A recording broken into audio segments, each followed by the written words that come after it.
Hello and welcome back to my channel. This is Jyoti BSc second sem student at MMC Agroha. कैसे हो आप सब? I hope you all are fit and fine. तो आज की video में हम बात करने वाले हैं रिलायंस फाउंडेशन स्कॉलरशिप के बारे में, क्योंकि कल जो मैंने वीडियो अपलोड की थी उसके रिगार्डिंग आपके बहुत ज़्यादा डाउट आ रहे थे कि जो स्कॉलरशिप मुझे मिली है मैं उसके बारे में बताऊँ। तो मेरे को मिली है Reliance foundation under graduate scholarship. ये एक प्राइवेट स्कॉलरशिप है। गवर्नमेंट स्कॉलरशिप की स्कीम्स देखो अलग रह जाती है। कल जो भी मैंने स्कॉलरशिप बताई थी वो कोई प्राइवेट कंपनीज़ की थी या फिर कोई और प्राइवेट फाउंडेशन की थी। आप उन सब के अंदर ट्राई कर सकते हो, आपको हर कोई मिल सकती है। वो आपका लग है कि आप अगर आपको को कितनी मिलती है, या फिर हो सकता है एक भी ना मिले, क्योंकि मैंने खुद ने 8-9 स्कॉलरशिप्स के लिए अप्लाई किया था, मेरे को ये एक ही मिली थी। तो डजेंट मैटर आप कितनी भी अप्लाई करो। तो आज बात करने वाले हैं कि रिलायंस फाउंडेशन स्कॉलरशिप के अंदर क्या है। तो जो रिलायंस फाउंडेशन अंडर ग्रेजुएट जो स्कॉलरशिप है, देखो रिलायंस फाउंडेशन अंडर ग्रेजुएट और पोस्ट ग्रेजुएट दोनों को स्कॉलरशिप्स देता है। आज हम बात करेंगे अंडर ग्रेजुएट्स के बारे में। तो अंडर ग्रेजुएट्स यानी कि अंडर ग्रेजुएट के अंदर जितने भी कोर्स आ गए उन सबको ये स्कॉलरशिप देंगे। ठीक है। इनका क्या रहता है कि फॉर्म अभी चालू हो गए हैं। एलिजिबिलिटी की बात करते हैं सबसे पहले कि एलिजिबिलिटी क्या है, कि आप एक मस्ट बी इंडियन सिटीजन होने चाहिए। उसके बाद आपकी जो 12th है वो 60% क्राइटेरिया के साथ आपकी होनी चाहिए।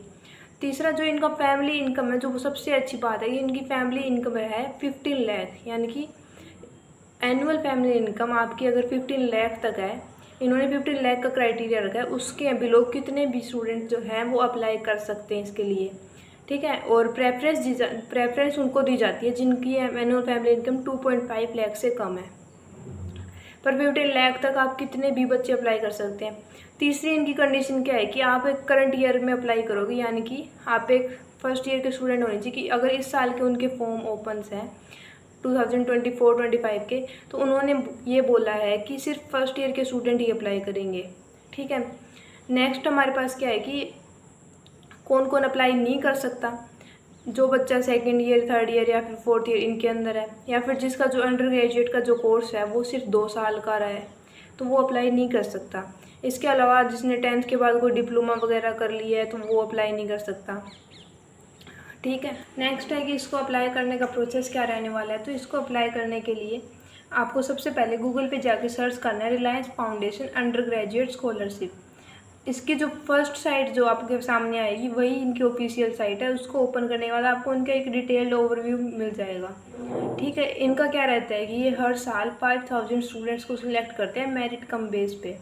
मेरिट कम बेस ये इनका कैसे रहेगा, देखो पहले तो आप अप्लाई कर दोगे, इसके अंदर आपको अपनी सारी डिटेल्स देनी पड़ेगी। 10th की मार्कशीट, 12th की मार्कशीट, 10th-12th में आप कहाँ पढ़े हो, कितने मार्क्स थे आपके। ठीक है। उसके अलावा आपके पेरेंट्स क्या करते हैं, पेरेंट्स का इनकम सर्टिफिकेट जाएगा। अगर आप कोई कैटेगरी से रिजर्वेशन ले रहे हो तो आपका वो लगेगा।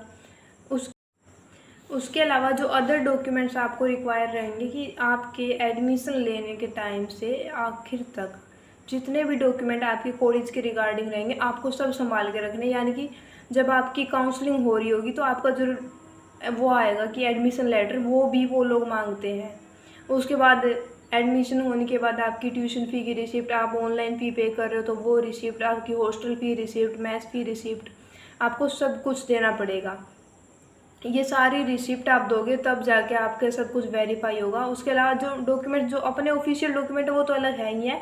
ये जो कॉलेज के डॉक्यूमेंट है ये आपको संभाल के रखने हैं, क्योंकि क्या होगा कि लास्ट टाइम में मान लो आपकी ट्यूशन फी रिसिप्ट नहीं मिल रही या फिर कुछ और नहीं मिल रहा तो आप एलिजिबल नहीं कर पाओगे। और मेरे साथ क्या हुआ था कि ट्यूशन फ़ी की रिसिप्ट मिल गई, हॉस्टल की नहीं मिल रही है एक टाइम पे, तो आप हॉस्टल फ़ी के लिए जो अमाउंट आपने लगाई है उसके लिए अप्लाई नहीं कर सकते। मेरे लिए तो इनका ये रहेगा कि आप ये 2 लाख की आपको अमाउंट देंगे, पर पहले ये सब चीज़ें भी देखेंगे ना कि आपका खर्चा कहाँ कहाँ कितना हो रहा है। इवन बुक्स भी परचेज़ कर रहे हो तो उसकी भी रिसिप्ट आपको संभाल के रखनी है।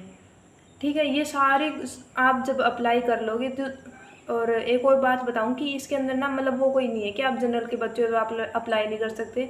ऑल ओवर इंडिया कोई भी कास्ट का बच्चा किसी भी अंडर ग्रेजुएट कोर्स में है, बस वो 2 ईयर का कोर्स नहीं होना चाहिए, वो अप्लाई कर सकता है इसके लिए। ठीक है। नेक्स्ट ये हो जाएगा। उसके बाद अप्लाई करने के बाद ये आपको एक प्रीफिक्स डेट दे देंगे। पहले तो ये आपसे पूछेंगे कि आप किस डेट को अवेलेबल हो। ठीक है। यानी कि संडे हो या मंडे, उस हिसाब से फिर आपको ये एक डेट दे देंगे कि इस डेट को इस टाइम पे आपका टेस्ट है।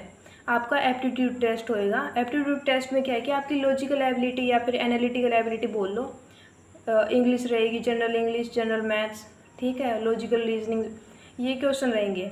इनके आपको आंसर्स देने हैं जो कि बहुत इजी रहते हैं, और 60 मिनट्स के अंदर 60 क्वेश्चन अटैम्प्ट करने हैं आपको। अब मेन बात क्या रहेगी, अगर आपका एप्टीट्यूड टेस्ट बहुत अच्छा गया है तो आपकी इनकम बेशक 14 लाख हो, 15 लाख हो, नो मैटर, आपकी मेरिट उस बेस पे बनेगी। हाँ, अगर आपका एप्टीट्यूड बेकार चला जाता है फिर आपका इनकम का क्राइटेरिया प्रेफरेंस में आता है, लेकिन अगर आपका एप्टीट्यूड अच्छा चला गया तो आपकी इनकम नेग्लिजिबल कर दी जाती है। तो प्रेफरेंस उसको दीजिएगा, अच्छे से अटेंड करना। और ये होगा कैसे, जब आप एग्ज़ाम दे रहे होंगे तो आपकी वीडियो और कैमरा ऑन रहेंगे, आपकी वीडियो चलती रहेगी, और साथ में इनका माइक्रोफोन, अगर आपके पास थोड़ा सा भी साउंड आएगा तो आपको वो कर सकते हैं, नेगलेक्ट कर सकते हैं, तो इसका आपको ध्यान रखना पड़ेगा। दूसरा, ये सब होने के बाद आपको अमाउंट कितने दिनों में मिलेगी ये भी डाउट था किसी बच्चे का। तो ये सब होने के बाद आपका जब रिजल्ट आएगा तो उसके अंदर एक नाम आ जाएगा कि कैंडिडेट शॉर्ट लिस्टेड, वो खुद आपको अप्रोच कर लेंगे ईमेल के थ्रू, और आपसे अपने अपने बैंक डिटेल वगैरह सब मांग लेंगे, आपको बैंक डिटेल दे देनी है, और बस फिर उनका प्रोसीजर चलेगा। हम बैंक के डिटेल जब दो तो ये ध्यान रखना कि आपका बैंक जो वो नेशनलाइज्ड बैंक होना चाहिए, क्योंकि वो सिर्फ एक नेशनलाइज्ड बैंक के अंदर ये अमाउंट ट्रांसफ़र करेंगे। उसके बाद जो सेकंड, थर्ड, फोर्थ ईयर का जो भी क्लेम्स रहेगा 50,000 एवरी ईयर, तो वो आपका हर साल आगे चल के देंगे, और उसके लिए आपको अपना स्कोर मेंटेन रखना पड़ेगा। फर्स्ट एंड सेकंड सेम की मार्कशीट आपसे एक साथ मांगी जाएगी, फिर आप वो अपलोड करोगे। उसके अलावा आपका बोनाफाइड सर्टिफिकेट वगैरह सब कुछ मांगते हैं। अभी आपको क्या करना है, अभी की बात सुनो, आपका आराम से कहीं भी एडमिशन हो जाए, ठीक है। एडमिशन होने के बाद अपने सारे डॉक्यूमेंट संभाल के रख लो, गूगल पे जाओ, Reliance foundation under graduate scholarship, अगर आप अप्लाई नहीं कर पा रहे हो, आपको नहीं फिल करना आ रहा, तो किसी नियर बाई CHC सेंटर पे चले जाओ, वो कर देंगे। उनको सारे डॉक्यूमेंट्स दे दो, अपनी सारी इन्फॉर्मेशन दे दो, वो बस फिल करनी है। उसके अलावा आपको कुछ नहीं करना, आपकी एप्लीकेशन सबमिट हो जाएगी, आपका एप्टीट्यूड टेस्ट होएगा, उसके बाद करना है जो आपको जो भी वो ईमेल के थ्रू आपके अप्रोच करते रहेंगे। और बस यही है लास्ट में, इसमें कुछ वो नहीं है कि इतना टफ वो है। और शॉर्ट लिस्ट होने के बाद तो वो आपको अपनी एक ब्रांड की टी-शर्ट और कैप देते हैं, और उनकी ऑफिशियल वेबसाइट पे आपकी फ़ोटो शो होने लग जाती है कि हाँ ये आप उनके स्कॉलर हो।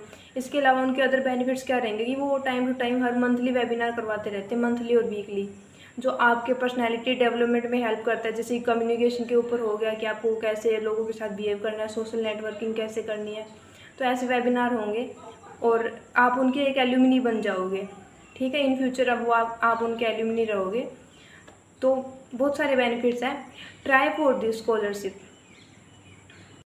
अगर अभी भी आपका कोई डाउट रह गया तो आप नीचे कमेंट कर देना, I try to help you. बस यही कहूँगा, ट्राई कीजिए, इसके लिए बहुत अच्छी है, आपकी बहुत अच्छी हेल्प हो जाएगी। 2 lakh is a great amount, okay. और वीडियो अच्छी लगी तो do like, share and subscribe. Bye.